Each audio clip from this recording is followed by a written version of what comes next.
a couple minutes. Everybody can take their seat.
The next agenda item, we have Ross Turnt Architects. Consideration to approve the following payments to Ross Turnt Architects.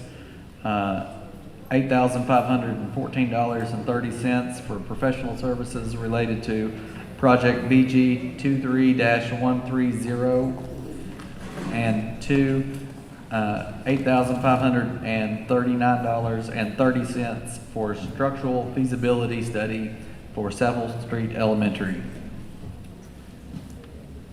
Motion to approve, Scott Brown. Second, Peggy Peach. With a first and second, can I go roll call vote, please? Yes, sir. Jason Collins? Yes. Scott Brown? Yes. Steve Carmichael? Yes. James Sargent? Yes. Peggy Peach? Yes. Consideration or construction payments. Consideration to approve the following payments as outlined in payment summary 1 for Anderson County Middle School and the Saville Street Elementary project, BG 23-130, Central Kentucky sheet metal of $112,269.60. Rising Sun Developing Incorporated for $78,359 or $78,359.69. Codell Construction, $17,459.94 for a total payment summary of $208,089.23.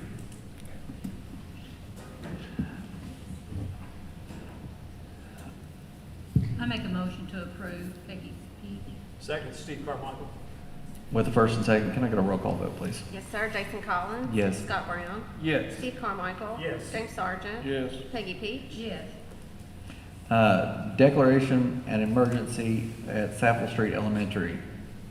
Consideration to declare Saville Street cafeteria structural repairs an emergency in order to secure bracing for additional repairs to be determined at a later time. Motion to approve, Scott Brown. Second, Peggy Peach. With the first and second, can I get a roll call vote, please? Can you please tell me who made it? Scott Baker. Motion, Pete, second. Jason Collins? Yes. Scott Brown? Yes. Steve Carmichael? Yes. James Sargent? Yes. Peggy Peach? Yes. BG1 for Saville Cafeteria Structural Bracing Project, BG 24-178. Consideration to approve the BG1 for Saville Street Elementary Emergency Structural Bracing in the amount of $108,204.98. I make a motion to approve Peggy Peach. Second, Steve Carmichael. With the first and second, can I get a roll call vote, please? Yes, sir. Jason Collins. Yes. Scott Brown. Yes. Steve Carmichael. Yes. James Sargent. Yes. Peggy Peach. Yes. Architect approval for Saville Street Elementary Emergency Structural Bracing Project, BG 24-178. Consideration to approve Rosstorn Architects for Saville Street Elementary Emergency Structural Bracing Project. Motion approved, Scott Brown. Second, Peggy Peach. With the first and second, can I get a roll call vote, please? Yes, sir. Jason Collins. Yes. Scott Brown. Yes. Steve Carmichael. Yes. James Sargent. Yes. Peggy Peach. Yes. Contractor to complete structural bracing at Saffel Elementary, BG 24-178. Consideration to hire Hawkins Construction to complete the temporary structural bracing work at Saffel Elementary in the amount of $82,060. According to Rosstorn Architect documents outdated October 25th, 2023, Hawkins is available to begin work upon approval. Chairman, I'd like to make a comment Yes. to let these folks out here know, and I had some people contact me. First of all, normally we have policy in place on an item this large, we would have bids. We would have at least 3 bids. The reason why there's not bids listed here, because this is an emergency situation. It needs to be done quick, and,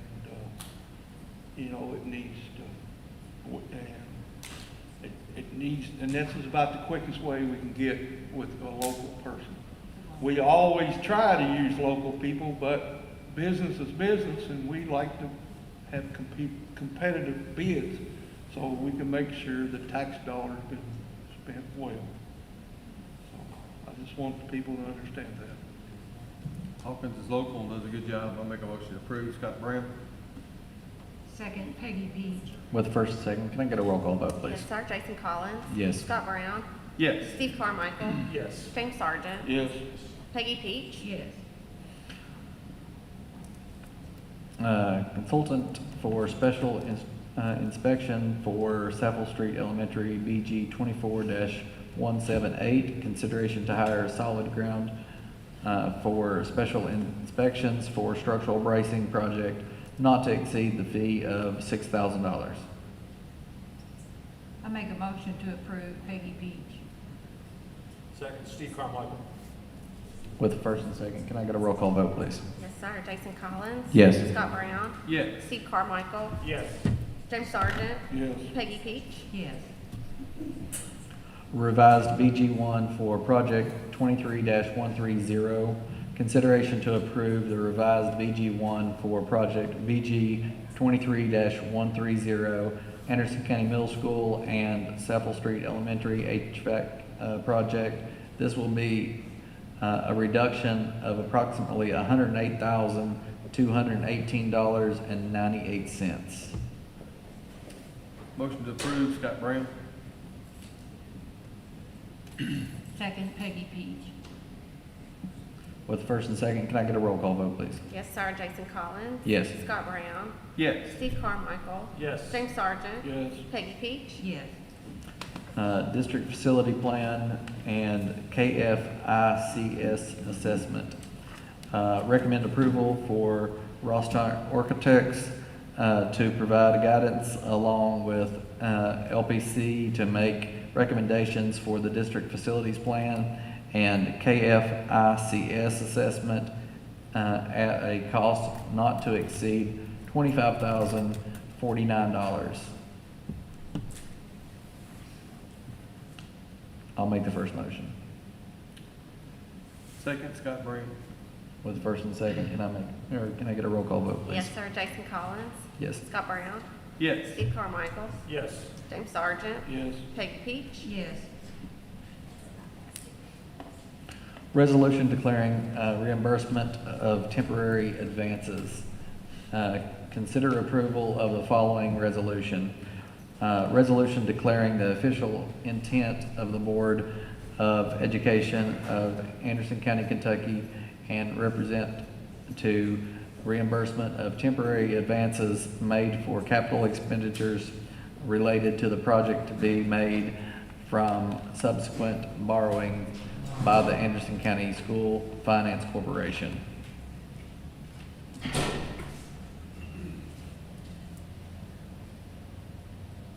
Is this for the Saville Street project? Yes, it is. Motion approved, Scott Brown. Second, Steve Carmichael. With first and second, can I get a roll call vote, please? Yes, sir. Jason Collins? Yes. Scott Brown? Yes. Steve Carmichael? Yes. James Sargent? Yes. Peggy Peach? Yes. Early graduation requests. Consider to approve early graduation requests. Each of y'all had some in your packets. They were in the yellow color. I'm not sure if y'all had time to review those. I make a motion to approve. I second, Scott Brown.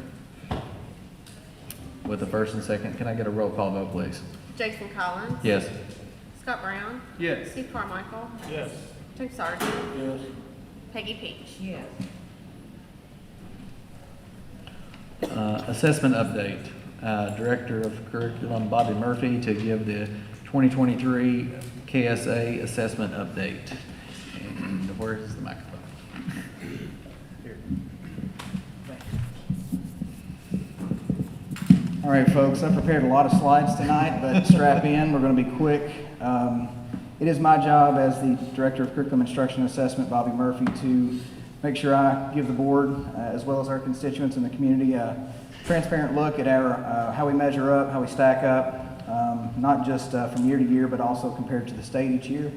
So that's what I'm going to give you tonight in a crash course. So if you have any questions along the way, stop me, but I do plan on going at light speed. That's 186,000 miles per second or 300,000 kilometers per second. So here we go. All right, table of contents. We got a lot of things to go over. You have a packet you should be able to follow.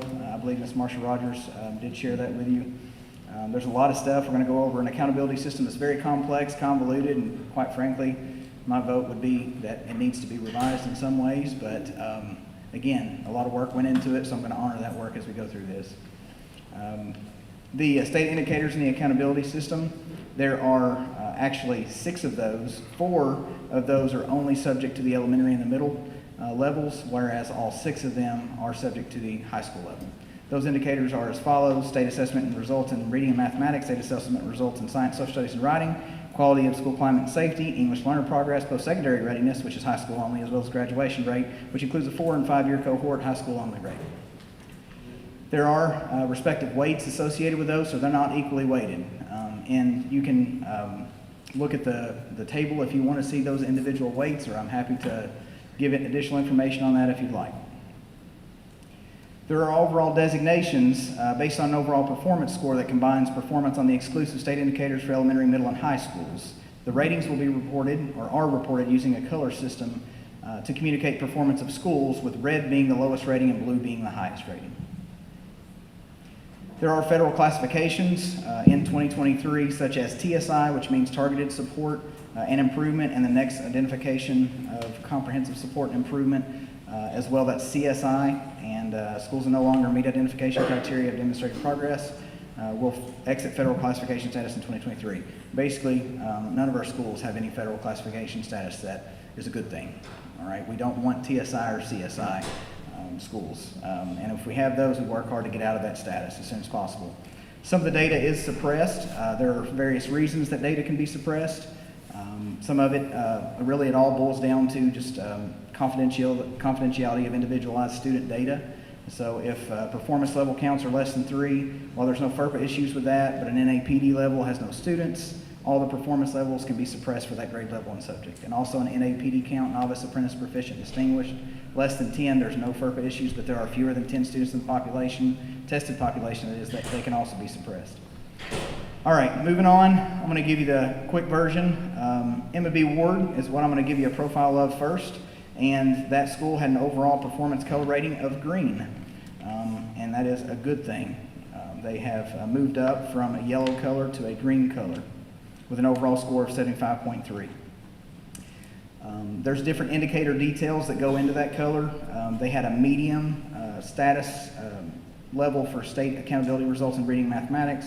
Change level was an increase that got them to an indicator rating of green in reading and math. They were blue in social studies, science, and writing, and they were green in quality of school climate and safety. Robert B. Turner Elementary School, we're happy to report also, is a blue school. So Robert B. Turner should be very proud. Their students and staff worked very hard to earn that status. They have an overall score of 86.9. They were blue in reading and math, blue in science, social studies, and writing, and overall quality of school climate and safety was green. Saffel Street Elementary had an overall rating of yellow. They maintained that color from last year with an overall score of 61.9. They were orange in state results in reading and math. They were green in science, social studies, and writing, and they were orange in quality of school climate and safety. The middle school is orange. That is a color that regressed from yellow in the prior year, overall score of 50.4. However, they did get the TSI designation, federal classification, removed for this past school year. Indicator details at Anderson County Middle School. For reading and math, they were yellow. For science, social studies, and writing, they were orange. Quality of school climate and safety was orange. High school, and this is where I can tell you that the system has some flaws. They were green across the board in all the indicators, yet their overall school color is a yellow. So that tells you that there's room to grow in this system, and I think some things need to be looked at. And I can basically bullet down for you the reason that can happen is because when you try to take color ranges, if I were to put a basket of apples on your table there and those apples were in assorted colors and I ask you, tell me one color that those apples are. You couldn't tell me a single color that those apples are, could you? Because they're all different colors. But if I hold one apple up in the air and I say, okay, tell me what color that apple is, you can do that. You can't take ranges of numbers and try to get a color out of them. It just doesn't make sense. So all that being said, the indicator details for the high school, they were green, and reading and math, science, social studies, and writing was green. Quality of school climate and safety was green. Post-secondary readiness was green. Graduation rate also was green. It's also worth noting that they were at the very highest level of the range for yellow in their overall score. Had they gotten a millionth of a point more, they would have been a green school. And they made a lot of gains, so they deserve praise and recognition as well. Can I ask which area was the lowest in the? Which area was the lowest out of all of the indicators themselves? All of those indicators. There's work to grow on post-secondary readiness, Okay. as well as their quality of school climate and safety. Okay. And Appreciate it. Yeah, absolutely. And I'm gonna highlight the bright spots at the end, Yeah. and also the focus areas. We'll note those. Absolutely, good question. State assessment results. There's a ton of data in the presentation that we released to the public on our website. If you guys want to look at the specifics of that, it breaks it down by content area and specific NAPD scores: novice, apprentice, proficient, distinguished. My vote is, if you want to really compare apples to apples, you only look at NAPD percentages of students. And that tells you from year to year whether you're truly growing kids or not. Mm-hmm. So there's a lot of slides devoted to that, but I'm skimming through that. Unless you guys have specific questions, if you want to follow up, email me, call me, I'll be happy to sit down with you or whatever. I will highlight a slide in particular, slide 26 on the presentation as disclosed to the public.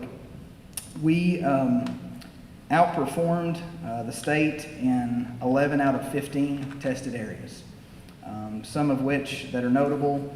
For our elementary cohort, we actually had a 71.8 score as compared to 66 at the state level. For math and elementary, we were 66.9. The state elementary is 59.3. Science, happy to report as a science teacher as well, 66.4, and the state was 61. And social studies, 65, and the state was 58.8. Combined writing, we were 76.1. The state elementary was 65.3. So our elementary absolutely knocked it out of the park. Proud of our elementary. Our middle school outperformed the state in science, 48.1 compared to the state middle is 47.4. And our high school outperformed the state in reading, 74.3 as compared to the state 61.9. Mathematics, 61.4 as compared to the state 51.1. Science was 38 even compared to the state at 31.6. Social studies was 60.5 as compared to the state at 54. And combined writing was 64 as compared to the state high of 61.9. The high school outperformed the state in all levels as well.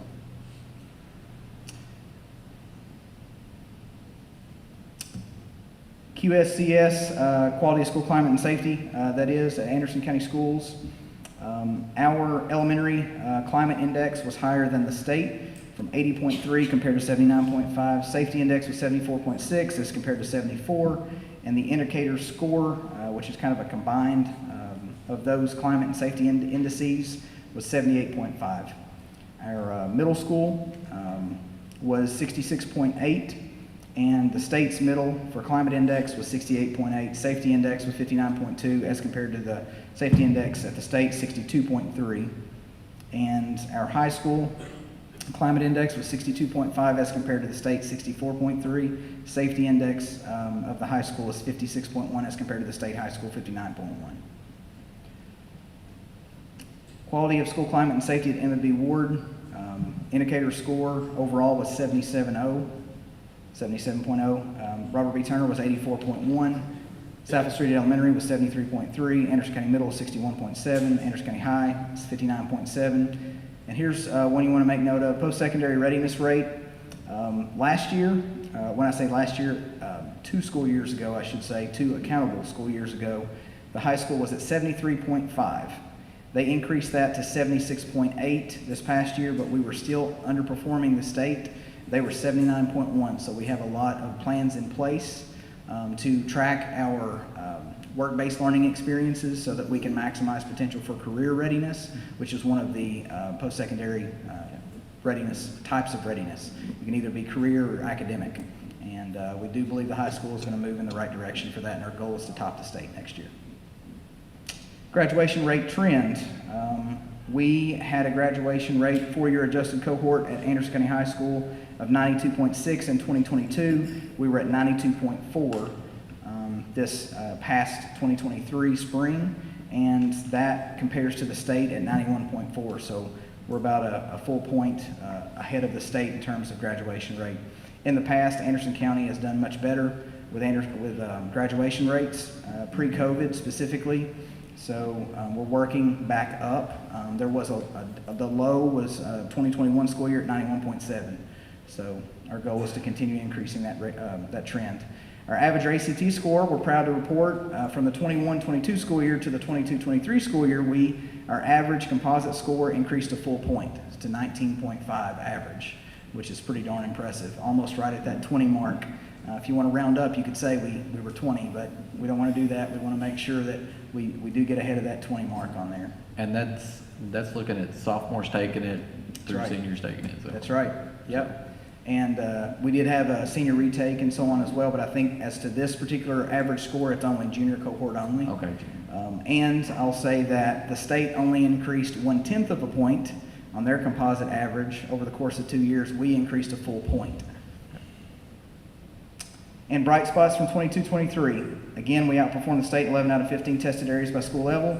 Our combined elementary performance ranked in the top 19.8% in Kentucky. I'll say that again. Our combined elementary performance ranked in the basically top 20% in Kentucky. RBT scored in the top 9% of all Kentucky elementary schools. EBW scored in the top 20.7% of all Kentucky elementary schools. Saffel Street scored in the top 35% of all Kentucky elementary schools.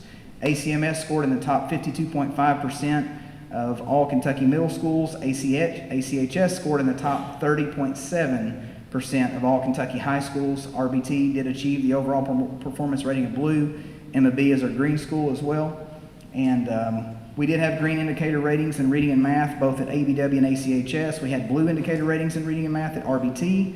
We had green indicator ratings in science, social studies, and writing at Saffel Street and the high school. We had blue indicator ratings in social studies, science, and writing at EBW and RBT. Green indicator ratings on the QSCS survey at EBT, RBT, and ACHS. Green indicator ratings in post-secondary readiness and graduation rate at the high school.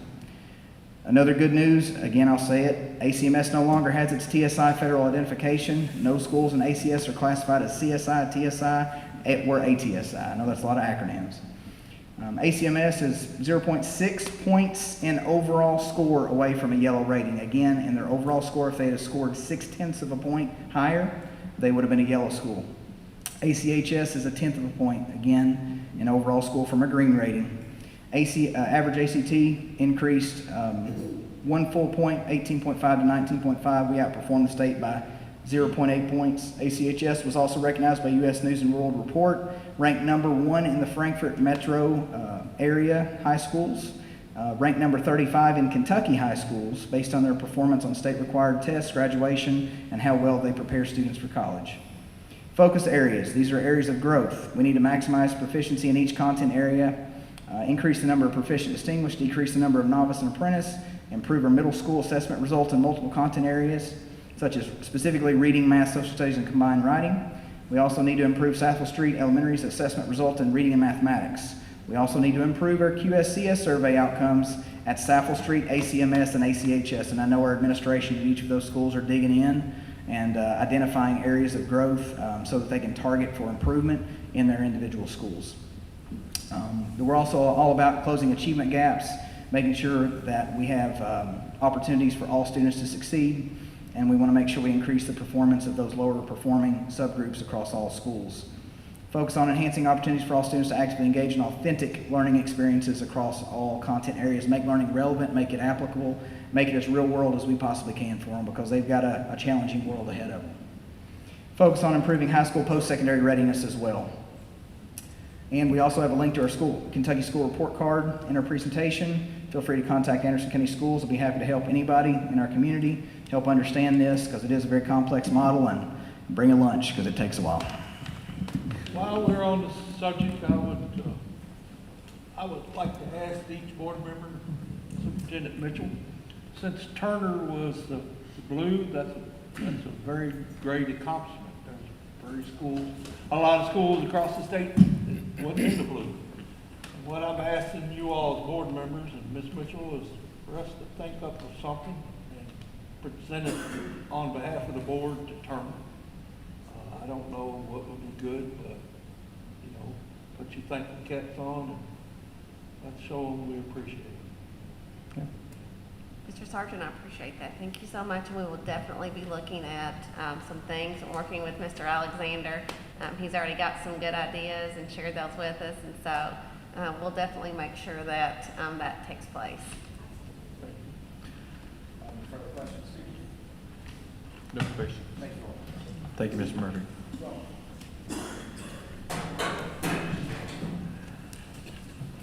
Next item is the creation of food service position. Consideration to create 2 one-year positions for food service department. Positions will be filled annually based on need.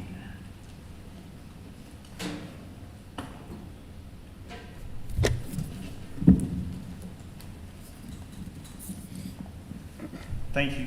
So we have had some issues with people being out on leave, and a couple more that are going to be out for some time. And we've had, as you all know, growth in the overall number of meals served. And kind of like we did during COVID, these 2 positions would really help us to have those extra that when we are short, be able to make sure that we are covered.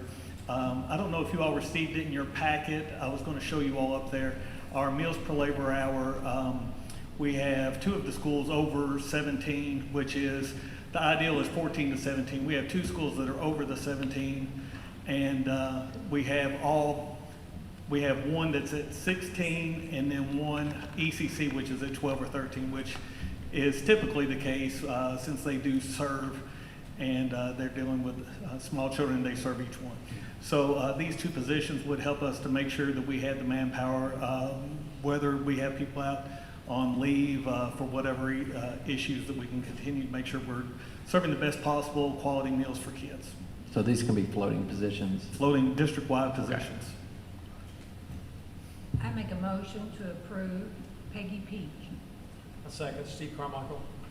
With a first and second, can I get a roll call vote, please? Yes, sir. Jason Collins. Yes. Scott Brown. Yes. Steve Carmichael. Yes. James Sargent. Yes. Miss Peggy Peach. Yes. Surplus property, consideration to surplus the following items at ACHS. These items are currently not being used and will be offered to other schools prior to trying to sell or to donate. I'll let you all look at the list there. Tables, lockers, chairs. Who are they planning on donating to any other schools? You got any ideas? Mr. Well, I White? asked all the schools if they had, I'm sorry, I didn't hear.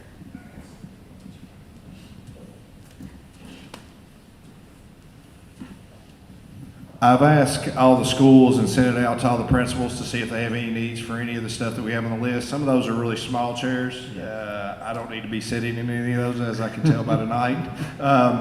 But we also have some tables. The tables are in pretty good shape. They're just very heavy, and they're not as user-friendly as what we purchased some new ones. They're more easier for custodians to move, try to save on some health concerns from people trying to move heavier stuff. But they're in good shape. So, I mean, if none of the schools want them or anything, we will look to get them to somebody in the community that can use them. Probably reach out maybe via our Facebook page, say what we have, put it out there, and see if we can get some interest and get some people that we can donate to in the community. So, Donate to something like God's Pantry or, Yeah, you know, I something mean, like whoever can use, somebody in the community. we have the lockers are in pretty good shape. Be willing to donate them to whoever can use them. I just want somebody to get some use out of them. And we need some storage space too. You know, as we try to move some things around, do some different stuff, we need some storage space. So they're just kind of sitting right now. I make a motion to approve. I'll second. Okay, thank you. With the first and second, can I get a roll call vote, please? Yes, sir. Jason Collins? Yes. Scott Brown? Yes. Steve Carmichael? Yes. James Sargent? Yes. Peggy Peach? Yes. Donations over $1,000. Consideration to approve the following donations over $1,000. First Christian Church, $2,749.88 for Backpack Buddy program. Kentucky FFA Foundation, $1,837 for Anderson County High School's FFA program. Century Bank, $2,500 for ACHS girls basketball. Rotary Club, $1,040 for the donations for Emma V. Ward incentives-based store. Motion to approve, Scott Brown. Second, Peggy Peach.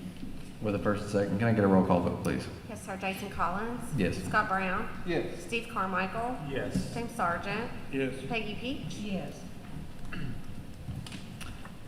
Field trip request. Recommend approval of the following trip requests.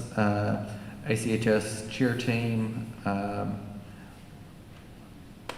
we've got quite a few. I'm gonna let you all look through those.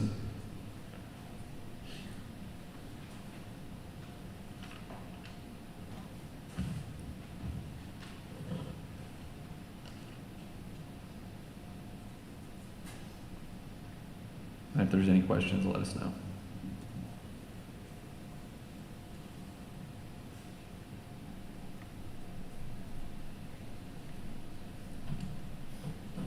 I make a motion to approve the field trip request, Peggy Peach.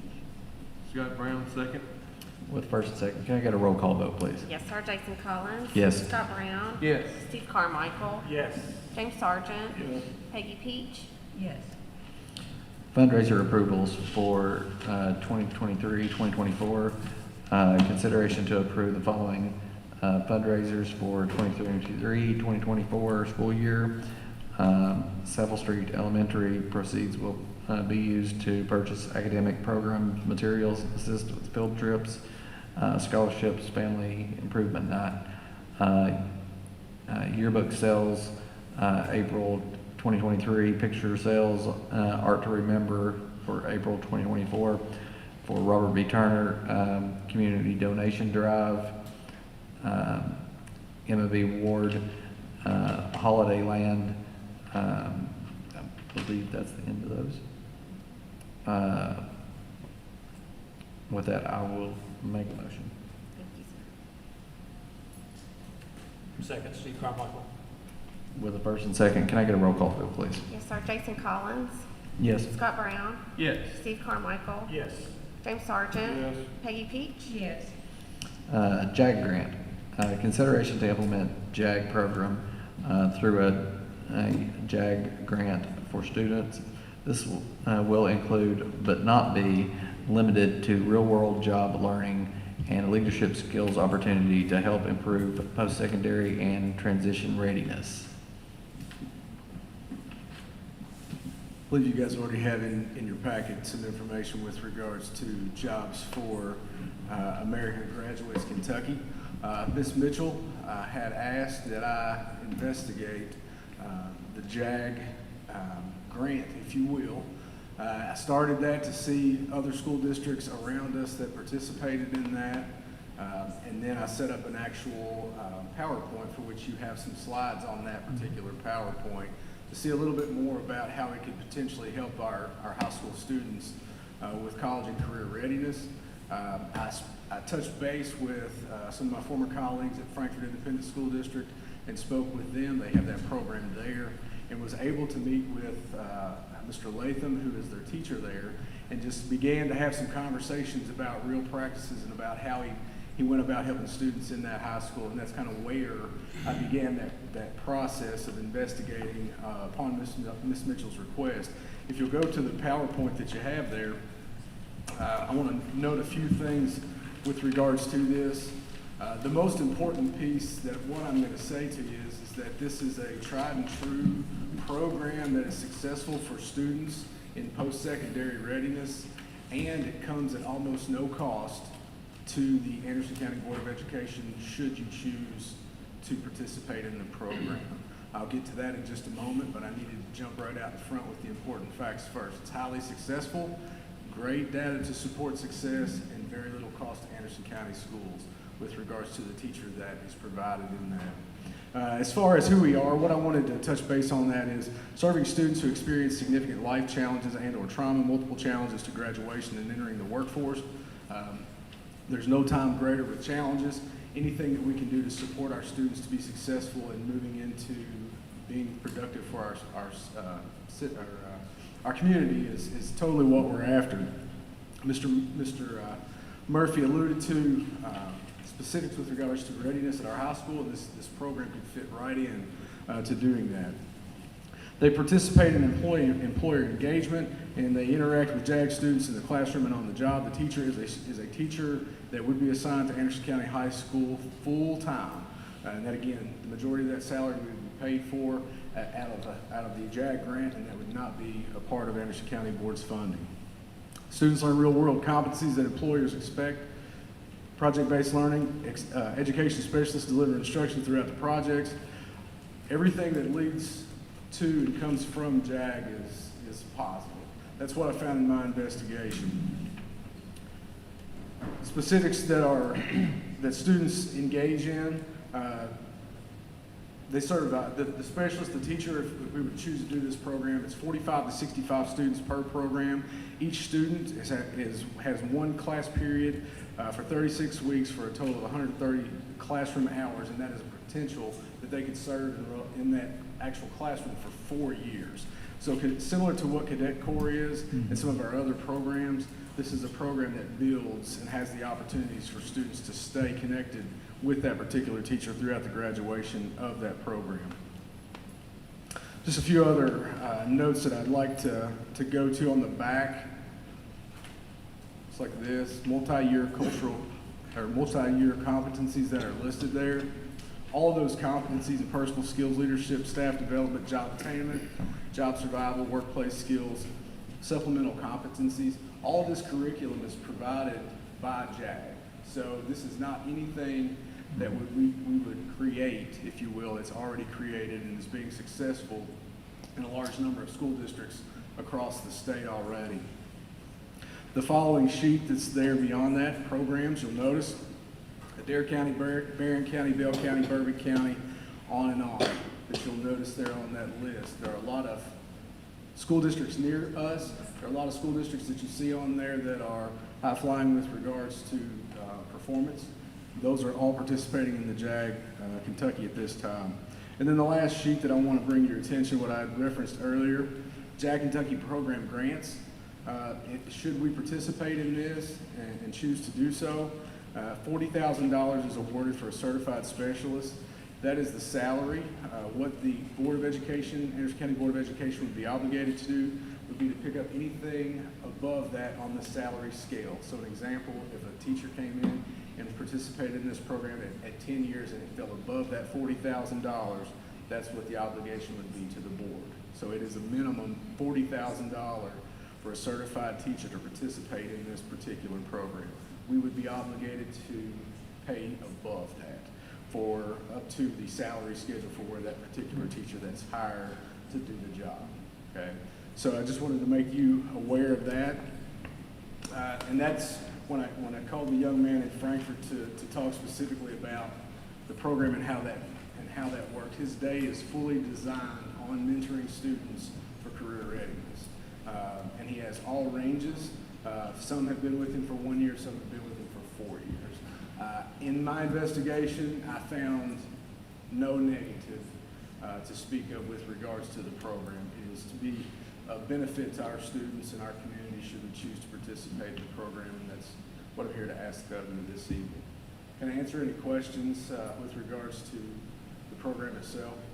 Are you recommended just the high school or the middle school too? Right now, I think we'd start with the high school. The recommendation that they got is that you would start with the high school and you would grow that out.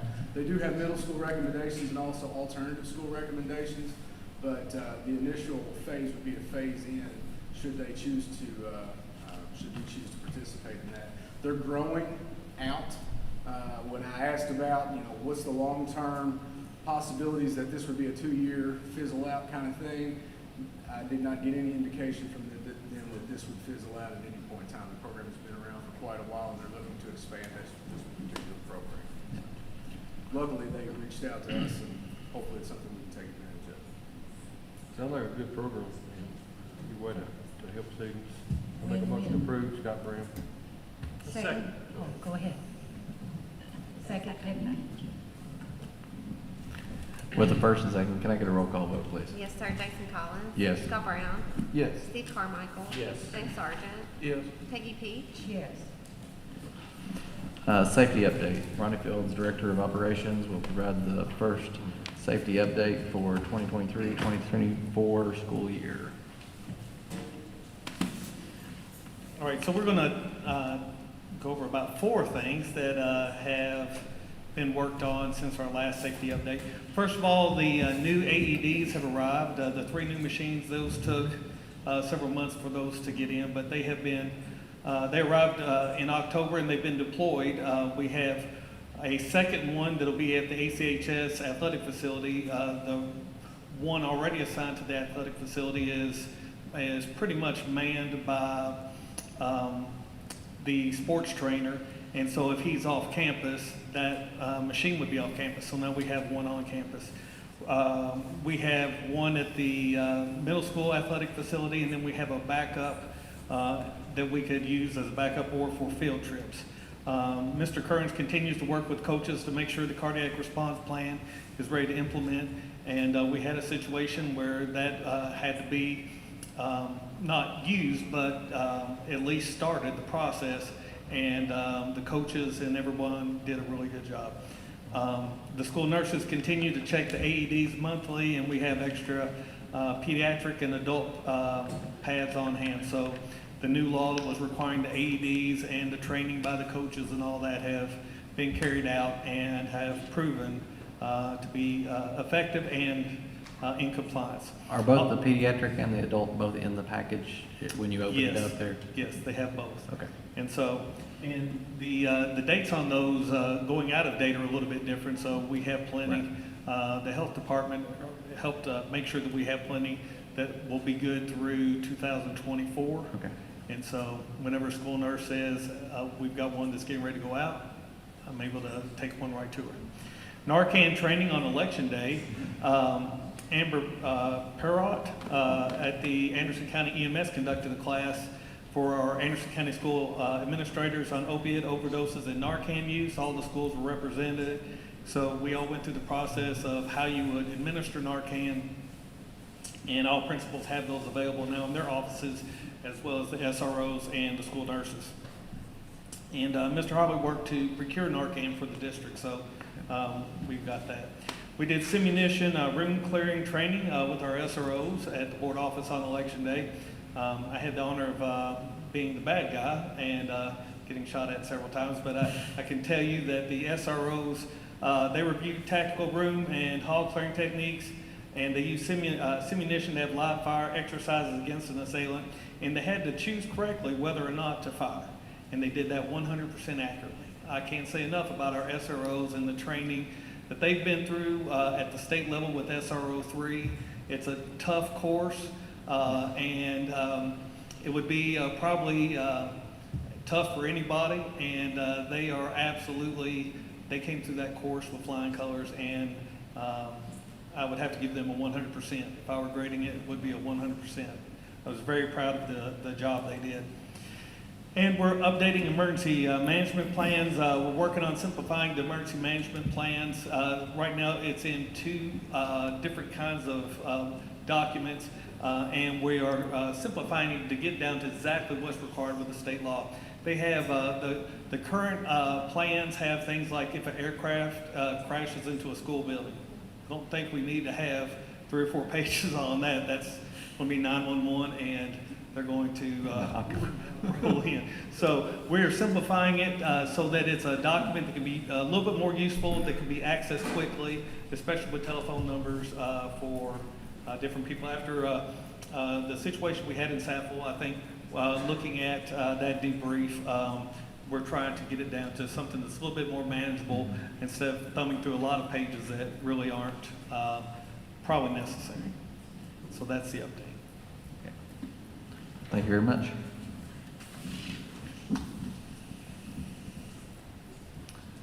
Deputy overtime rate adjustment, consideration to approve the increase to $40 per hour for SROs working school activities and SRO fill-in. This will be a $10 per hour increase.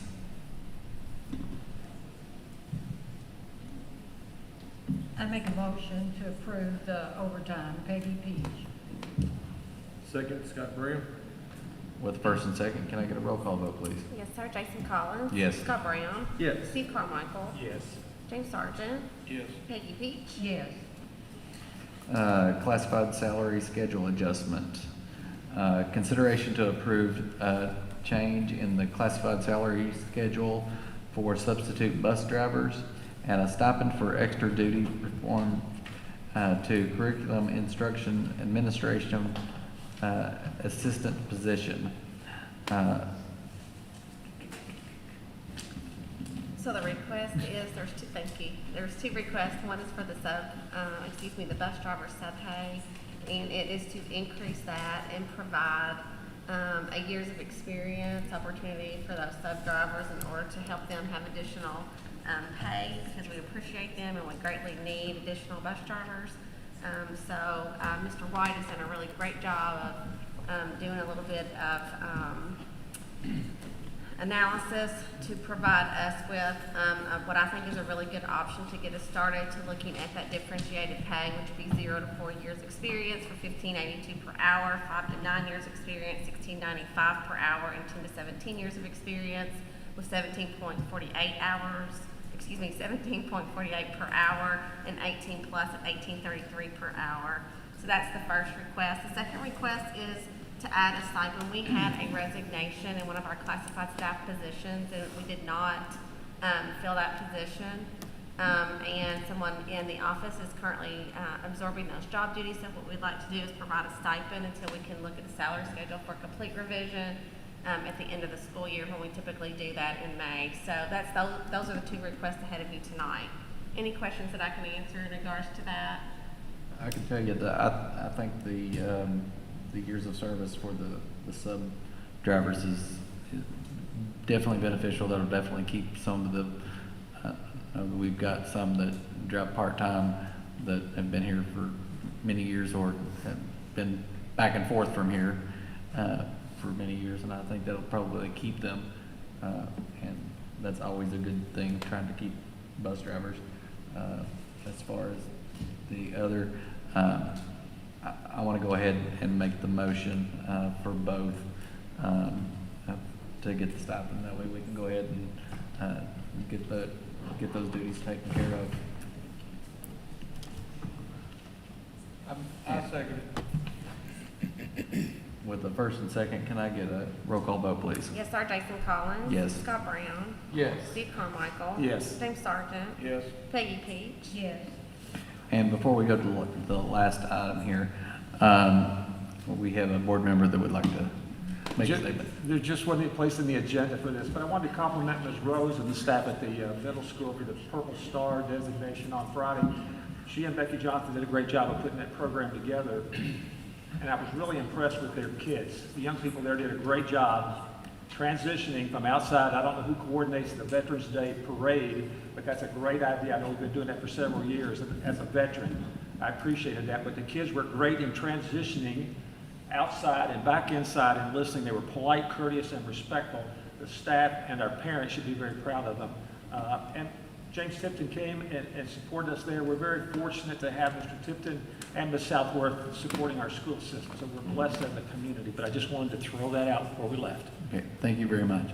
And there's something else that actually came up that if everyone is okay, we can go into executive session just for a few minutes. That's it. No one has any objections to that. Motion to go in executive session, Scott Brown. Second, Steve Carmichael. We're in executive session, so.